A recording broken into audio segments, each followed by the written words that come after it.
Fala galera, tudo bem? Galerinha do sétimo ano, sou o professor Roberto Falcione, professor de História. Em nome da Secretaria da Educação, sejam todos bem-vindos. Esse tema, aula 26, formação da monarquia espanhola. Mas primeiro gostaria de trazer para vocês dois recados muito importantes. Antigamente nós tínhamos aquele link da presença fora das atividades, né? Pois bem, agora não temos mais. A atividade é quem lhe dá a presença, ele que vai computar. Então é muito importante, galerinha, façam a atividade do Classroom, a principal, o primeiro link, é ele que vai computar a sua presença. Segundo recado, você utiliza material da escola, material impresso, você assiste às aulas pelo Aula Paraná, enfim, pela televisão, nada impede de você utilizar o sistema do Classroom. Se você está utilizando material impresso, se pode, se tem condições, se tem acesso, vai lá.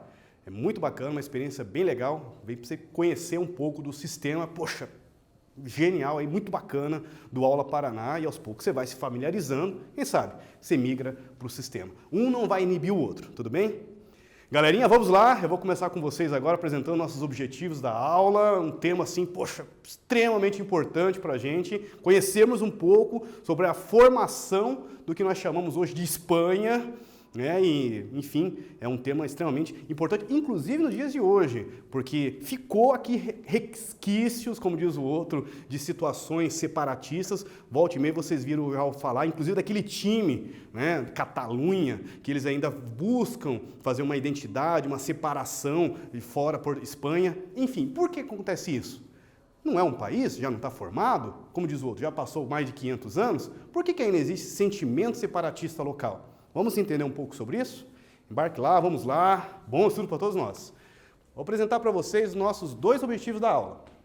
Descrever, compreender os processos de formação e consolidação das monarquias e suas principais características com vistas à compreensão das razões da centralização política e suas consequências para a sociedade da época e atuais.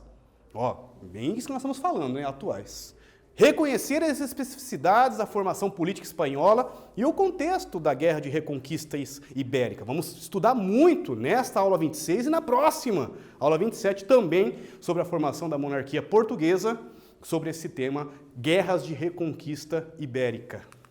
Vamos lá, a gente sempre faz uma retomada sobre nossas aulas. Vocês estudaram na aula passada o tema mercantilismo, viram também a Guerra dos 30 anos, colonialismo, práticas mercantilistas e as consequências do mercantilismo. Aqui nós temos uma pintura que representa a celebração da Paz de Münster de 18 de junho de 1648. Agora, para começar então a nossa aula, vamos fazer aquela problemática de início. O que vocês poderiam me ajudar aqui? Vamos analisar junto com o professor Roberto essa imagem.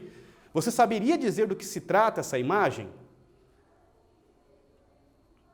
Vocês já viram alguma coisa parecida? Pode ser no Brasil também, em algum lugar. Já viram alguma construção com essa característica? Parece um arco, né, galera? É, professor. Sei lá, parece que é um muro, mas está tudo vazado. E ele é um arco, né, professor?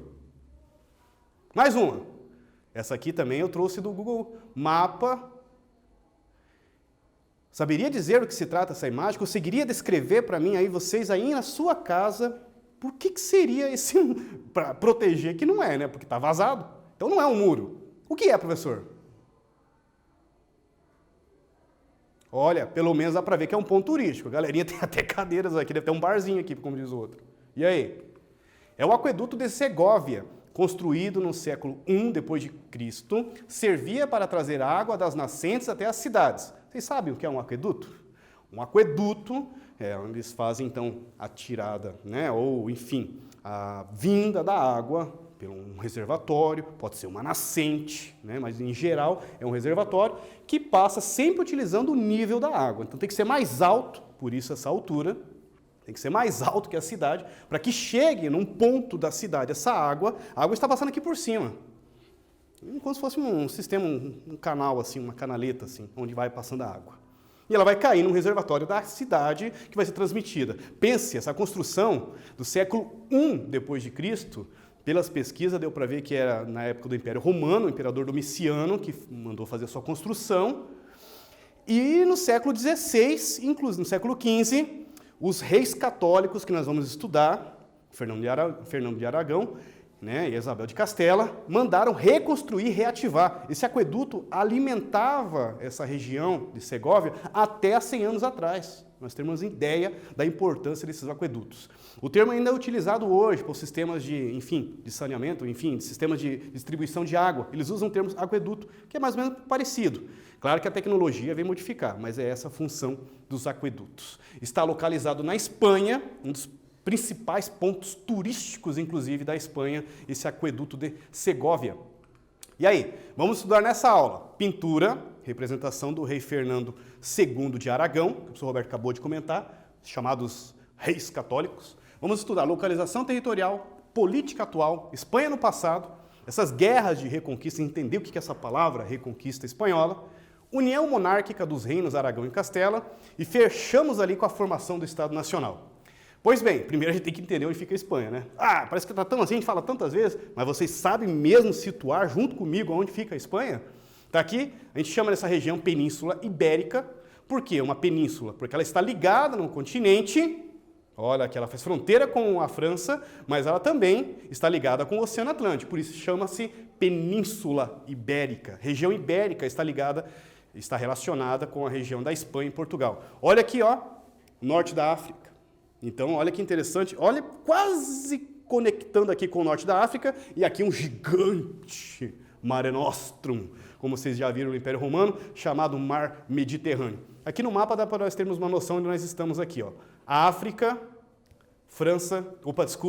África, Europa, nesse verde mais clarinho, verde mais escuro, Espanha. Tudo bem, meninos?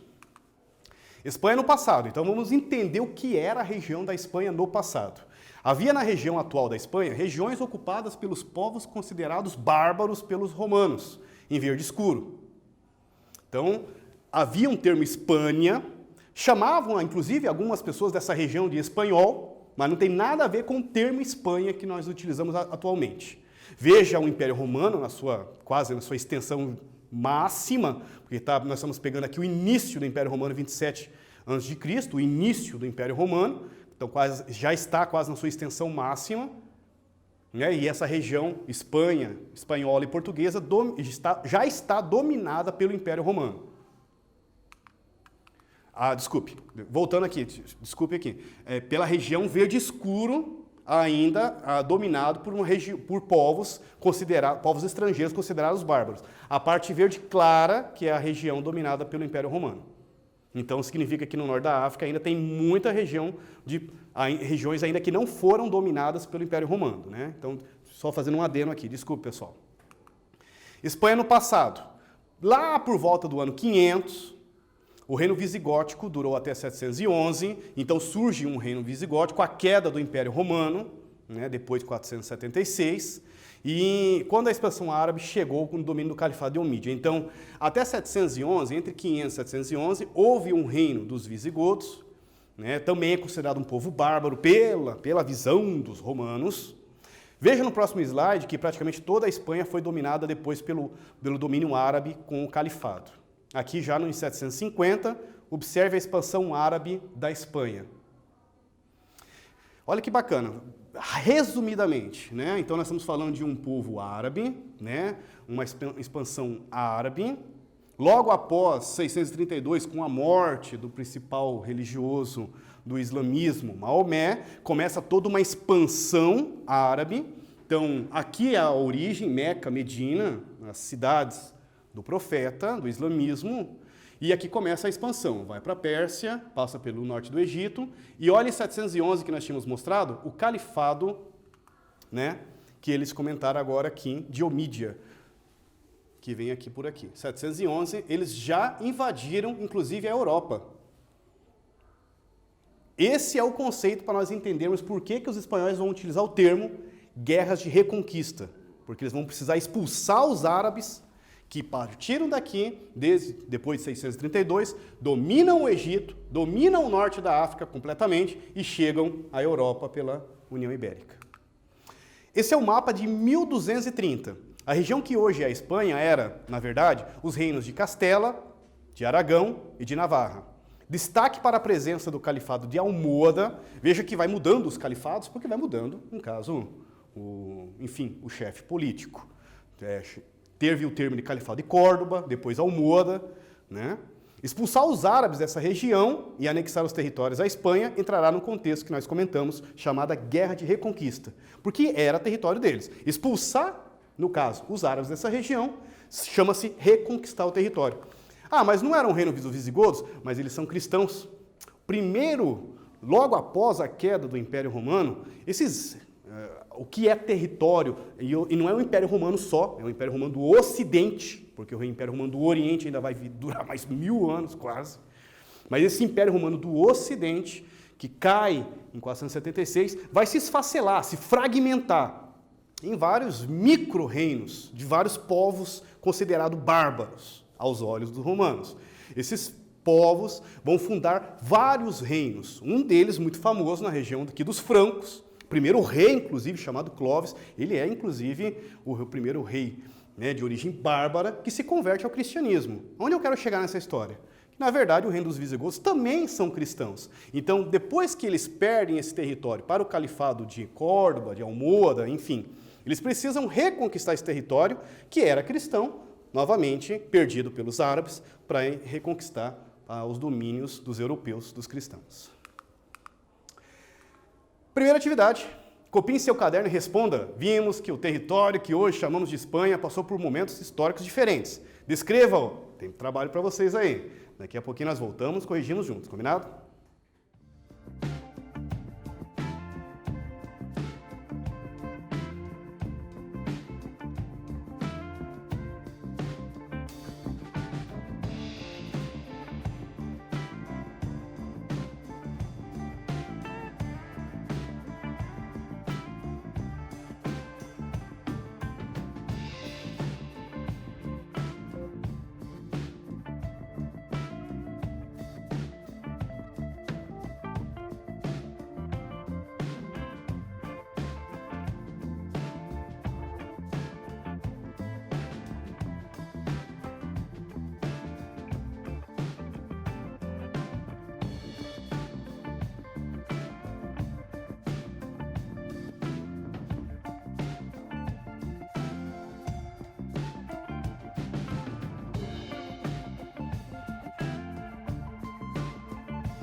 Voltei? E aí? Vamos corrigir juntos? Roma anexou a região da Espanha ainda durante a República, mas no início do Império, que nós tínhamos apontado naquele mapa, 27 a.C., o início do Império, ainda havia região de controle dos povos considerados bárbaros. Nós tínhamos apontado algumas regiões que ainda não estavam dominados, considerados como bárbaros. Por volta do ano 500 surgiu o reino dos visigodos, ou seja, logo após a queda do Império Romano. E no ano 711, houve uma expansão árabe e eles conseguiram a proeza de chegar na Europa. Eu fico imaginando como ainda nós aqui no Ocidente precisamos ainda conhecer um pouco mais. E não que não tenha nos nossos livros de história, mas nós temos ideia a força que foi essa expansão, né, do califado de Omídia, da expansão árabe, chegar na Europa, ou seja, nas portas, nas barbas dos reis espanhóis ali, europeus, não é fácil não. Por volta de 1230, havia 3 grandes reinos, Castela, Aragão e Navarra, mas não tem ainda uma Espanha. É aí que vai entrar a nossa aula. Que momento surge o que nós podemos chamar de um reino, uma Espanha. Por isso que o tema da nossa aula é formação, né, de um Estado moderno, né, monárquico, enfim, um Estado espanhol. Guerras de Reconquista. Para formar essa Espanha, para nós entendermos o surgimento de uma Espanha, a Espanha precisou expulsar os árabes dessa região.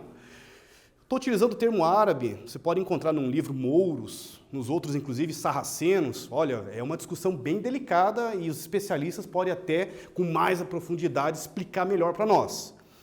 Prefiro até um termo mais genérico, como o povo árabe, que é uma região que nós sabemos, então eles estão do Oriente Médio, vão chegar até a Espanha, porque já a sua origem é muito discutida, inclusive hoje, se são mouros, sarracenos, né? Enfim, quem é esse povo árabe que chega até a Espanha. Por isso estou usando o termo árabe, né? E não tem erro para nós.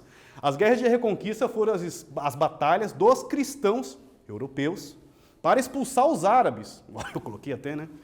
Mouros da região europeia e, como o próprio nome diz, reconquistar a região que era considerada domínio cristão. É uma representação, a pintura da Batalha Reconquista, desenho extraído das cantigas de Santa Maria do século XIII, então é na base do derramamento de sangue, é na base da porrada mesmo, como diz o outro, né? Ela vai fazer expulsão, uma batalha, guerras, ok?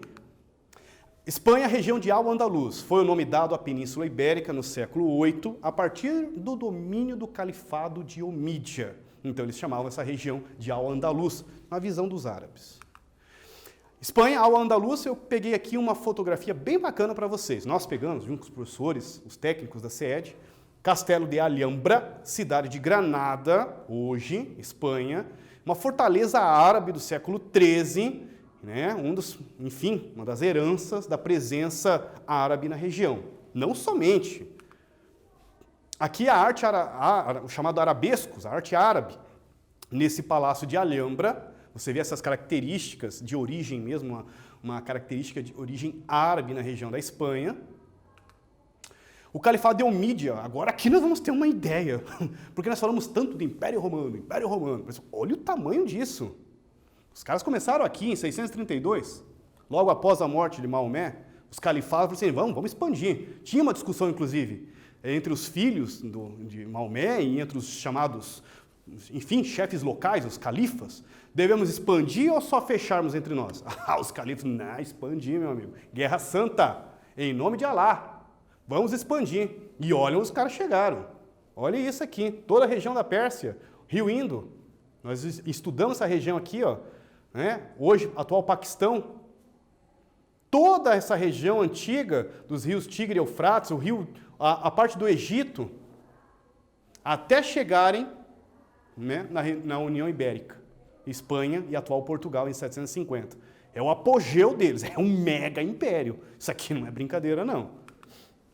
Guerras de reconquista são vistas como tendo início na Batalha de Covadonga, vencida por Dom Pelayo em 722. A vitória do exército cristão sobre as forças muçulmanas levou à criação do Reino das Astúrias, no noroeste espanhol. Vou trazer para vocês uma imagem dessa. Então, desculpe, eu falei que ia trazer, achei que ia trazer para vocês. No noroeste espanhol. Nessa região, mais ou menos, eles já conseguiram formar o Reino de Leão, a região de Navarra, Mas ainda tem o Califado de Córdoba. E não por acaso, o que nós podemos chamar aqui dessa parte, norte, sul, leste, oeste, oeste da Península Ibérica, que seria atual Portugal, ainda era um Califado de Córdoba. Veja que aqui no ano 1000, então os cristãos conseguem anexar um território, mas ainda tem um grande califado que domina, uma região árabe que domina a Península Ibérica. Destaque para os reinos de Navarra e Leão, já resultado das guerras de reconquista. Essa imagem, poxa vida, né, de referencial, inclusive, do professor Boulos, é muito bacana. Olha no século XI. Aí nós mostramos aqui, Califado, Leão e Navarra, século XI, e começam as guerras de reconquista. Aragão, Condado de Barcelona, e continuam as guerras de reconquista. No século XII, depois de 100 anos, olha quem surgiu aqui. Ducado, inclusive, depois, Reino de Portugal. Olha, aumentou um pedacinho aqui de Castela, aumentou um território. Leão cedeu um pedaço de Portugal, mas depois também anexou mais um pedaço. Já no século XIII, a expansão é praticamente 100%. Ficou um pedacinho aqui de Granada apenas. Aí o Califado de Almohada. Mas olha só, surgiu uma outra região de Algarve cristã. O Aragão, olha como aumentou. Olha Castela, o reino de Castela, como aumentou o território. E já no século XV, sobrou só Granada, como diz o outro. Castela, um grande reino. Aragão, um grande reino. Navarra e Portugal. Considera-se a conquista do Reino de Granada pelos reinos cristãos, Castela e Aragão, em 1492, o fim das guerras de reconquista. Vou voltar novamente. Está aqui a região. Em 1492, quando o Reino de Castela e o Reino de Aragão anexaram esse território, expulsaram os árabes, é chamado o fim das guerras de reconquista. Termina no ano de 1492.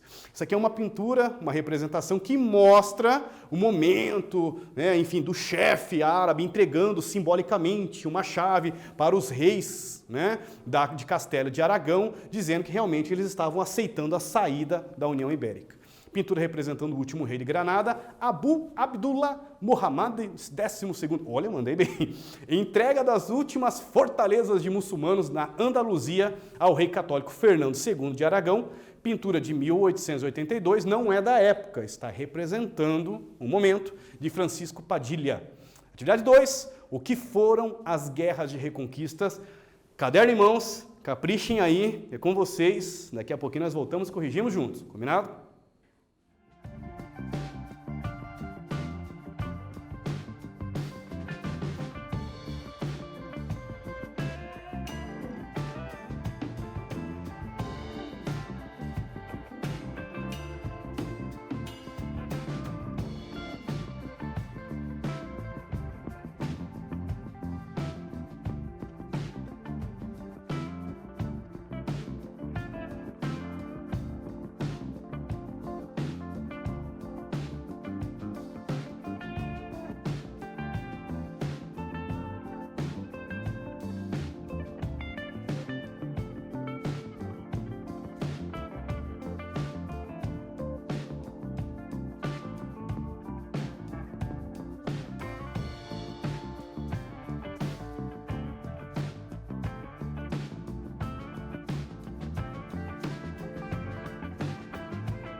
Voltei. Vamos lá? Corrigirmos.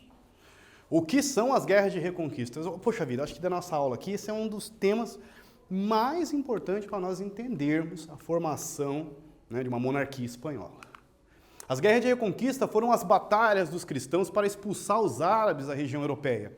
E como o próprio nome diz, reconquistar a região que era considerada domínio cristão. As guerras vão de 722 até 1492, com a conquista de Granada, aquele pedacinho lá de baixo que nós vimos junto, da Espanha.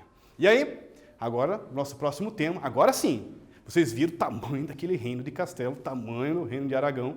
A união dessas duas coroas, desses dois reinos, nós chamamos, né, de formação da monarquia espanhola, ou um Estado Nacional moderno espanhol.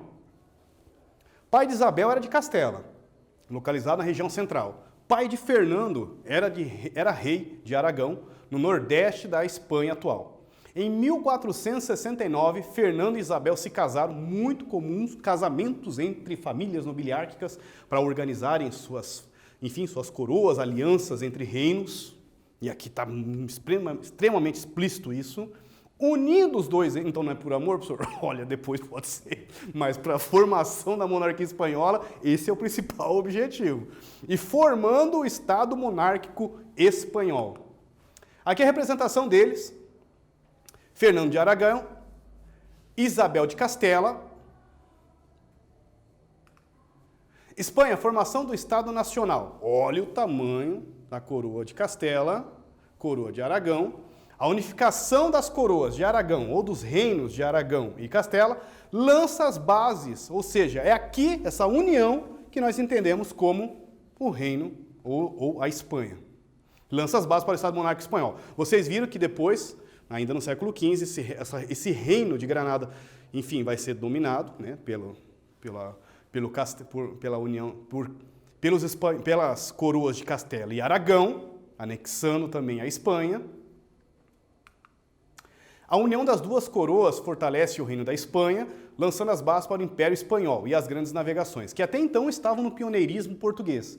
O rei, Fernando II, articulou uma política de alianças matrimoniais, conseguindo fortalecer Castela na Europa. Comentei sobre isso, esses casamentos arranjados entre as famílias das coroas nobiliárquicas de cada reino. Isso é comum, desde a época da Idade Média, esses casamentos arranjados.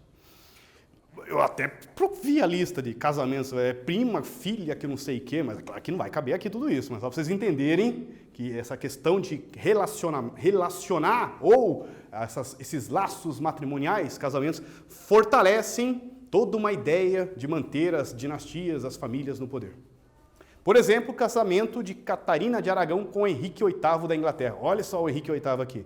Ele é, inclusive, o rei responsável aí depois pelo chamado anglicanismo, né, na Inglaterra.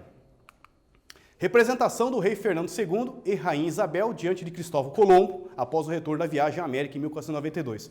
Sempre quando nós estamos trabalhando as grandes navegações, a primeira coisa que nós falamos para entendermos as grandes navegações, quando falamos das viagens de Colombo, enfim, de Cabral, Hernán Cortés, Francisco Pizarro, tem que ter dinheiro no caixa. Pra você fazer uma viagem desse tipo, tem que estar sobrando, como diz o outro, tem que estar um reino estável, né, com tesouro suficiente para você bancar esquadras numas viagens aventurescas, epopeias, porque você sabe o tamanho dos riscos para esses navios que podem não voltar, como diz o outro. Né? Para que a Espanha, em 1492, conseguisse ter força financeira, bala na agulha, como diz o outro, para lançar Cristóvão Colombo com 3 grandes navios, e acidentalmente, como diz a história, encontraram inclusive um novo continente, sem ainda saber, achou que eram as Índias, né? É porque Rainha Isabel, Fernando II, estão já estabilizados num reino para poder lançar um navegador, né, para os mares. A Espanha se torna uma das grandes potências junto com Portugal. Próxima aula, não perca, olha, ficou show de bola também, para nós entendermos um pouco, né, do país colonizador, inclusive do nosso país. E isso é muito importante para nós entendermos a nossa história. Logo após a unificação do século XVI, Espanha se tornou uma das maiores potências, que o professor Roberto comentou, através do desenvolvimento comercial marítimo e pela riqueza das possessões coloniais. Né? Toda a região aqui da América Latina do lado espanhol. Né? A língua espanhola, nos últimos anos do reinado de Fernando II de Castela, começou a ser utilizada em vários documentos oficiais, inclusive daí que vem a língua espanhola. Compie seu caderno e responda: qual foi a união monárquica fundamental para lançar as bases do futuro Estado Nacional Espanhol? Aponte uma das principais consequências. Ah, tá fácil. Com vocês, quem ficou bem atento aí, vamos ver. Daqui a pouquinho voltamos e corrigimos junto.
Voltei?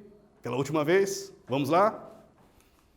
A união das coroas de Aragão e Castela fortaleceu o reino da Espanha, lançando as bases para o Império Espanhol e as grandes navegações espanholas, que até então estavam no pioneirismo, primeiro, português. Vamos fazer juntos essa? Vamos corrigir, vamos responder essa juntos, vamos ver quem que está bem atento aí. Não tem pegadinha do malandro, como diz o outro, mas dá para a gente brincar junto aí. Vamos ver quem está bem atento à nossa aula. Qual foi a vitória que marca o fim das guerras de reconquista no território espanhol? Marque X na alternativa correta. Letra A. Foi a conquista do Reino de Granada em 1492?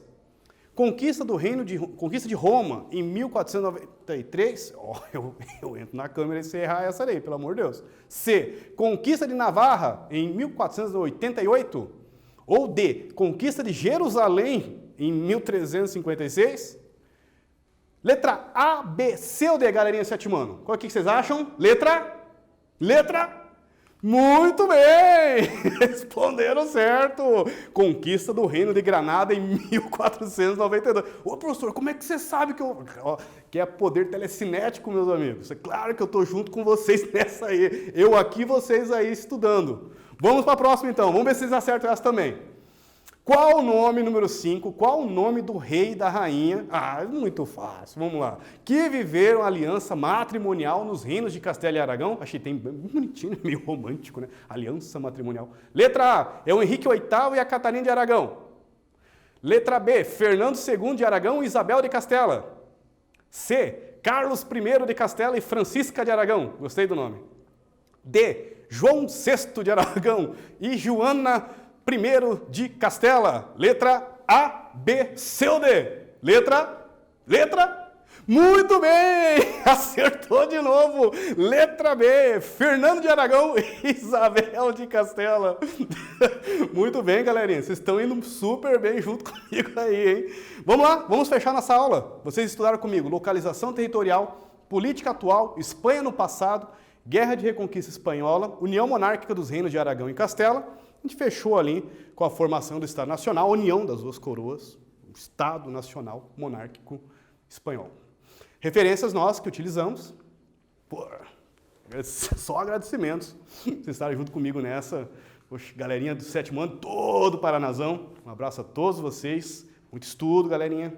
E a gente sempre termina nossa aula, né, com o meu jargão, foco no estudo, galerinha. Força, porque fé não faz mal a ninguém. Até a próxima. Valeu!